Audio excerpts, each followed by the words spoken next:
Boa tarde, pessoal. Estamos aqui novamente em estúdio, gravando mais um podcast para o nosso canal SurgeryCast Saúde. E hoje eu conto com a doutora Camila, que é oncologista e especialista e que veio nos falar inicialmente sobre câncer de próstata. Camila, muito obrigada por ter aceito o convite. Eu que agradeço pelo convite para falar desse assunto que é o meu preferido. Olha. Então, muito obrigada por me convidar para estar aqui hoje. É isso aí, vamos conversar então. É importante ter gente com know-how e que seja especialista. Muito bem. Camila, para começar então, câncer de próstata. Qual que é a relevância desse câncer na epidemiologia dos cânceres aqui no Brasil e no mundo? Tanto no Brasil quanto no mundo, o câncer de próstata é o principal, é o número 1 dos tumores nos homens, né? Quando a gente está falando no Brasil, a gente tem aproximadamente 70 casos novos a cada 100 mil homens.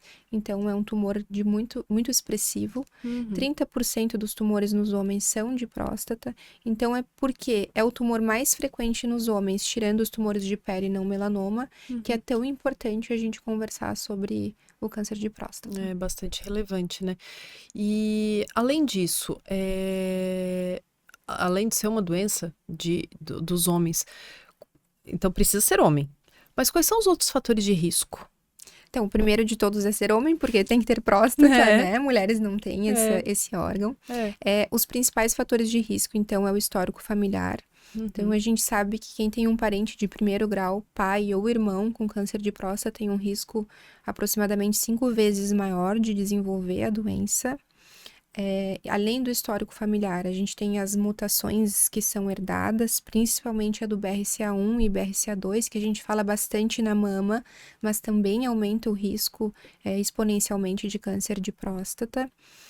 Hoje a gente fala bastante sobre obesidade, talvez a obesidade também aumente o risco, a gente não tem tanto isso comprovado, mas parece aumentar o risco. A prostatite, por ser uma inflamação crônica, DSTs, também acabam ocasionando esse aumento. E os homens negros também têm um risco superior, bem superior em relação aos homens brancos. São basicamente esses os principais fatores. Além da idade. Exatamente. A idade, quanto mais velho o homem for, principalmente acima dos 60 anos, é um fator de risco super importante. Certo. E com que idade que a população em geral precisa começar a fazer rastreamento? O rastreamento de câncer de próstata, ele é muito discutível. Porque muitos desses tumores não vão acabar sendo motivo de morte desses homens, então o rastreamento ele não aumenta a sobrevida, como por exemplo a mamografia anual nas mulheres aumenta.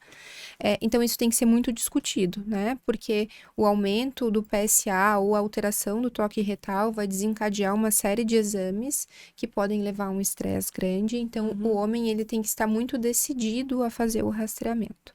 E aí a gente indica o toque retal e o PSA a partir mais ou menos dos 55 anos, mas antes, se esses homens tiverem fatores de risco, né? Então, se tiver o familiar, as mutações, a gente adianta esse rastreamento. Começa a fazer um pouquinho antes. Isso Que você colocou é algo importante, né? Toda vez que a gente tem um diagnóstico oncológico, às vezes vem em mente, né, do próprio paciente, da família, que ele vai morrer daquilo. E que não necessariamente, né, a gente sempre fala isso para todos os pacientes, mas em específico para o câncer de próstata, muitas vezes não é uma doença que nem mesmo será tratada, né? Assim, a depender da idade do paciente, a depender de algumas características. É uma doença bem heterogênea, né? É interessante, não tem um mesmo comportamento. A doença do seu fulano, do seu ciclano, mesmo sendo câncer de próstata, são doenças diferentes. Exatamente. O câncer de próstata ele é muito heterogêneo. A gente fala que nunca vai ser igual de um homem para um homem. Tem tumores que são menos agressivos. A gente vê isso por scores de desenvolvimento do tumor, pelo nível de PSA, pelo tamanho do tumor. Então, tem homens que vão poder só acompanhar, enquanto tem homens que vão ter que fazer cirurgia, radioterapia, quimioterapia. Então, é uma doença muito heterogênea. E aí, quando a gente faz esse diagnóstico em pacientes que têm esses tumores mais indolentes, é exatamente isso. O paciente acha que vai morrer daquilo e ele, na verdade, só precisa acompanhar, né? Tem tumores de próstata que eu brinco com o paciente que é melhor do que ter o diagnóstico de um diabetes, de um infarto, de pressão alta, porque não vai ser um acompanhamento, vai ser uma doença crônica. Então, é isso que eles têm que ter noção, né? São doenças diferentes, algumas vezes a gente diagnostica demais, desde o surgimento do PSA, a gente tem visto um aumento exponencial no diagnóstico de câncer de próstata, mas nem sempre essa doença vai atrapalhar a vida desse homem. Certo. E só para a gente frisar e deixar bem registrado para as pessoas, como que é feito esse rastreamento? É um exame de sangue que chama PSA. O PSA é uma proteína que ela só é produzida pela próstata ou pelas metástases do câncer de próstata. Então, só células relacionadas à próstata podem produzir o PSA. Normalmente, os homens têm algum valor, né? Ele nunca é negativo, então a próstata produz os valores normais. E quando esse PSA aumenta, é que a gente começa a desconfiar de que tenha algo diferente acontecendo. Mas o PSA, por exemplo, também pode aumentar nas prostatites e na hiperplasia da próstata, que é o aumento da próstata. Associado a isso, a gente tem o toque retal. Por que o toque retal é importante? Porque os tumores da próstata, eles são mais periféricos, né? Eles são mais na parte da periferia. E aí é por isso que pelo toque retal, o urologista ou o clínico geral ou o cirurgião geral conseguem sentir essa nodulação e levantar a hipótese de que algo possa estar acontecendo de errado. Não adianta a gente esperar que ele tenha sintomas urinários, porque os sintomas urinários eles estão mais relacionados aos eventos internos da próstata, onde a uretra está passando. Então, por isso que o toque retal também é super importante, e são esses dois exames em conjunto, PSA no sangue e o toque retal, que são os exames de rastreamento. Certo. E quando a gente fala em rastreamento, a ideia é realmente pegar esses pacientes que não estão sentindo nada, que estão em bom estado geral, muitas vezes, e fazer o diagnóstico precoce, né? Mas o PSA e o toque retal, eles não fazem prevenção, a princípio, não evitam a doença, eles fazem, né, novamente o diagnóstico precoce. Existe algo que as pessoas, que esses homens podem fazer para evitar, para tentar prevenir, para se cuidar e evitar essa neoplasia? Esses exames, eles rastreiam doença precocemente, mas eles não evitam que a doença esteja ali, né? Isso. Então, o que precisa ser feito é mudança de estilo de vida. É o emagrecimento, a gente sabe cada vez mais, né, é discutido em congressos de oncologia, de cirurgia oncológica, a importância do exercício físico. Isso reduz drasticamente o risco da doença e o risco de quem já teve a doença, de ter recidiva da doença. Dietas que são balanceadas, a gente já sabe o que é isso, né? Carne magra, saladas, frutas, evitar consumo de alimentos industrializados, evitar o alcoolismo e o tabagismo. Então, são coisas de mudança de estilo de vida que reduzem a chance de a doença acontecer.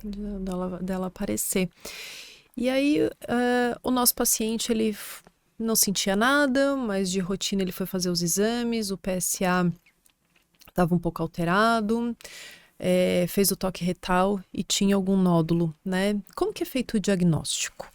Quando a gente tem alteração desses exames, geralmente onde a gente tem acesso, a gente pede uma ressonância multiparamétrica da próstata, que é uma ressonância focada no diagnóstico das lesões prostáticas. Ela já vai nos dizer se existe nódulo e qual é a chance de um nódulo ser maligno. Então, assim como tem o BIRADS no câncer de mama, tem o PIRADS do câncer de próstata. Quanto mais alto, maior a chance de ser doença. E aí, se encontra um nódulo ou algo suspeito, é feito a biópsia. Geralmente, a biópsia é feita guiada por ultrassom. E aí ela vai retirar fragmentos ali da próstata que vão para o patologista e ele vai nos dizer do que se trata essa alteração. Certo. E se aí confirmar que for uma neoplasia, que for o câncer de próstata, ele vai para o tratamento. Quais são as opções de tratamento? Tem que operar todo mundo? Não. Na verdade, isso é muito discutido, é uma gama de tratamentos para o câncer de próstata. Então, existe a cirurgia, que pode ser feita por via comum, videolaparoscópica ou aberta, ou hoje em dia com a cirurgia robótica, que diminuiu bastante os efeitos colaterais da cirurgia. Isso a gente geralmente vai dar preferência para pacientes que são mais jovens e para pacientes que têm tumores que são restritos à próstata, porque a cirurgia ela tem que ser capaz de retirar todo o tumor. A gente tem a radioterapia, que também é tão boa quanto a cirurgia. Ela costuma ter um pouquinho de efeitos colaterais diferentes da cirurgia, né? A cirurgia pode causar um pouco mais de impotência, a radioterapia pode causar sintomas gastrointestinais. Junto com a radioterapia, geralmente a gente associa bloqueio do hormônio e da testosterona. E aí, a depender da extensão dessa doença, esse bloqueio vai ser por 6 meses ou por 2 anos. Depende muito dos fatores de risco ali daquela doença. E além disso, quando são doenças mais avançadas, né, ou seja, metastáticas, doenças que já saíram ali da próstata, aí a gente tem outra série de tratamentos. Hoje a gente se baseia muito no tratamento com bloqueio hormonal. A gente associa injeções que bloqueiam a testosterona com comprimidos que também reduzem essa testosterona. Depois a gente tem a quimioterapia. A gente tem uma tendência crescente no mundo de tratamentos com teranóstica, que são tratamentos realizados com radiofármacos que se ligam ao PSA. Então, a teranóstica ela é mais desenvolvida na urologia, né, nos tratamentos do câncer de próstata. A gente tem a própria radioterapia, diferentes tipos de quimioterapia. Então, os tratamentos vão depender da extensão da doença. E da característica, né? Até mesmo como a gente começou o nosso bate-papo aqui, é uma doença muito heterogênea, né? E varia também muito, né, da idade do paciente, da condição clínica. Isso que você comentou sobre o tratamento cirúrgico é interessante, porque a próstata, ela fica numa localização ali na pelve muito peculiar, assim. É bem escondidinha, né? Eu fiz a minha formação em cirurgia, então eu sou cirurgiã, não faço câncer de próstata, né? Mas eu sei onde ela fica. E a cirurgia robótica se desenvolveu muito nisso por conta das neoplasias de próstata, pelo benefício, né? Pela redução de trauma, pela possibilidade de acesso, que a gente tentando fazer uma via minimamente invasiva, melhorar o acesso para fazer as cirurgias, a laparoscopia mesmo não era possível, e a cirurgia robótica se desenvolveu muito. Então você falou aí do tratamento que dentro da urologia se desenvolveu, mas a cirurgia robótica também se desenvolveu muito a partir daí, né? Por conta da cirurgia urológica mesmo. Me corrija se eu estiver errada, mas a minha impressão é que foram os urologistas que trouxeram essa... Eu acho que desenvolveu bem por conta disso, principalmente a anatomia, né?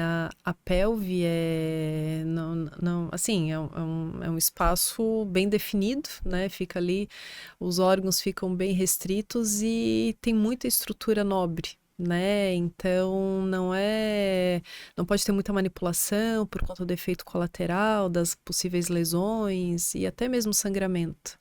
Então a cirurgia robótica realmente se desenvolveu muito a partir daí. É utilizada para outras cirurgias, desde cabeça e pescoço, a tórax, abdômen, mas ela começou por conta da cirurgia prostática, com certeza. Falando nisso, né, sobre o tratamento, efeitos colaterais, isso que você comentou sobre o tratamento cirúrgico, que muitas vezes pode levar à impotência, muitas vezes é o ponto-chave que às vezes evita, que impede que o paciente vá fazer o rastreamento, vá fazer a investigação e que não procura, né? Eu acho que é o que acaba limitando muitas vezes. Eu acho que tem duas coisas nesse sentido, né? Primeiro que homem sempre liga o câncer de próstata à impotência e à incontinência. Fazer o exame de rastreamento não vai fazer diferença no fato de você ter ou não a doença, né? O que ele vai fazer a diferença é de você diagnosticar a doença mais cedo. Quanto menor ela estiver, quanto mais inicial ela estiver, maior é a chance de você passar por esses tratamentos sem ter sequelas, né? Então, os homens são um pouco mais difíceis de fazer exames, né? Isso é um grande dilema que a gente enfrenta, porque nós mulheres, a gente começa com o pediatra, vai ao ginecologista, o ginecologista já vai sempre fazendo os exames, e o homem, ele se perde, né? Ele vai ao pediatra e depois ele fica no limbo. E aí eles acabam sendo muito resistentes aos exames. Geralmente quem leva um homem para fazer exames são suas mulheres, né? Suas filhas, suas mães, suas irmãs, suas esposas, porque senão eles não procuram ajuda. E aí acaba descobrindo quando a doença já está avançada, quando já tem dor, quando já tem sintoma urinário, quando já tem metástase. E aí o tratamento fica um pouquinho mais complexo. É isso aí mesmo. Mas assim como, né, a gente começou a falar sobre o avanço do tratamento cirúrgico, eu acho que as opções de tratamento, tanto com remédio, né, quimioterapia, bloqueador hormonal e até, enfim, eu quero saber disso, né? O que a gente tem de mais novo, de opções. Não necessariamente o mais novo é o melhor, mas o que melhorou e o que a gente pode oferecer para esses pacientes com câncer de próstata. No cenário metastático, a gente teve aí nos últimos 10 anos o surgimento dos novos agentes hormonais, que são comprimidos que potencializam a redução da testosterona e que a célula receba essa testosterona, porque o principal alimento do câncer de próstata é o hormônio da testosterona. Além disso, a gente teve um avanço nas injeções de bloqueio hormonal, então hoje a gente tem injeções que não causam tanto risco cardiovascular, porque quando a gente faz esse bloqueio, infelizmente a gente aumenta um pouco o risco cardiovascular. A gente tem para os pacientes que têm mutações, tratamentos específicos para essas mutações, então hoje a gente tem o uso de medicações orais que bloqueiam, que agem no bloqueio dessas alterações que essas mutações causam. Como eu disse, tem a teranóstica, que são esses radioligantes, então são terapias meio radioativas que se ligam a onde tem PSA sendo produzido e destroem a célula. As quimioterapias no câncer de próstata não evoluíram tanto, mas o que evoluiu foi o fato de a gente conseguir entregar melhor essa quimioterapia. Então, os pacientes têm menos efeitos colaterais hoje em dia com a quimioterapia do que antigamente.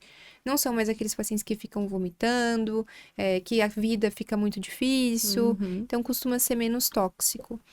Menos efeitos colaterais muitas vezes. Exato. Certo. E depois que é feito o tratamento, seja ele cirúrgico, combinado, tá curado? Ele pode ir de alta? Não precisa mais voltar no médico? É isso? Não. O câncer de próstata é uma doença em que a gente geralmente não gosta de dar alta para o paciente. A gente continua acompanhando o PSA, porque o que eu sempre explico para os pacientes, o PSA ele tem que zerar depois do tratamento, né? E se ele voltar a crescer é porque tem algo de errado acontecendo. Então, se eu tirei a próstata pela cirurgia, se o meu PSA volta a aumentar, é porque tem célula de próstata se multiplicando. Se eu fiz a radioterapia, ele geralmente não zera, mas fica muito baixo, e se ele começa a aumentar, também tem algo errado acontecendo. Então, a gente segue acompanhando esses pacientes nos primeiros anos com mais frequência, depois a gente espaça um pouco mais o PSA, mas é uma doença que pode dar recidiva tardia. Então, nós não gostamos da alta, a gente gosta de falar em cura em outros tumores a partir dos 5 anos de nenhuma evidência de recidiva, mas na próstata isso é um pouco mais a longo prazo. Certo. Então tem que manter o acompanhamento, né? A gente não tem garantia de resultado, mas os tratamentos são muito promissores, melhoraram muito. Tanto o que eu posso dizer da cirurgia, né? Que eu via que antigamente era sempre com corte, cirurgias que sangravam muito, muitos efeitos colaterais. Sonda por muito tempo. Exatamente. E impressionante. Camila, a gente está finalizando.